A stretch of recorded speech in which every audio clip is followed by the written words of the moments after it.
Est-ce que tu sais que les livres de Proverbes s'adressent particulièrement aux plus jeunes? Oui. Je ne dirais pas qu'il est écrit spécialement pour le jeune, mais lorsque tu lis les premiers chapitres au 4e verset, il est écrit pour donner du discernement au simple, au jeune homme, pour lui donner de la connaissance et la réflexion. Oui, parce qu'il faut savoir que la jeunesse est une période cruciale de la vie. Et les choix et les décisions que tu prends n'engagent pas que toi, mais ça engage aussi ta progéniture. C'est-à-dire que ce que tu remportes comme combat, tu vas les léguer à ta progéniture. Ce que tu as comme échec, ce que tu n'arrives pas à vaincre, tu vas aussi les transmettre à tes enfants.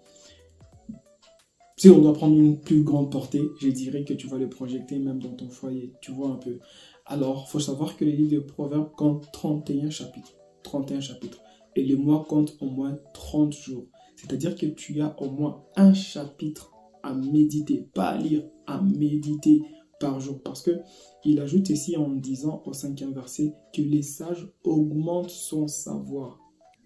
Parce que lorsque tu prends les livres de Proverbes, il faut savoir qu'il est adressé aux jeunes. Il s'adresse aux jeunes parce qu'il sait, l'esprit sait que tu es jeune et que tu te poses 1001 questions sur ton avenir, sur ta carrière, sur ton devenir, sur toutes ces choses que tu veux. Tu te poses 1001 questions. La preuve, tu ne sais pas qui tu es. La preuve, tu ne sais pas ce que tu feras demain. La preuve, tu ne sais pas ce que tu fais aujourd'hui.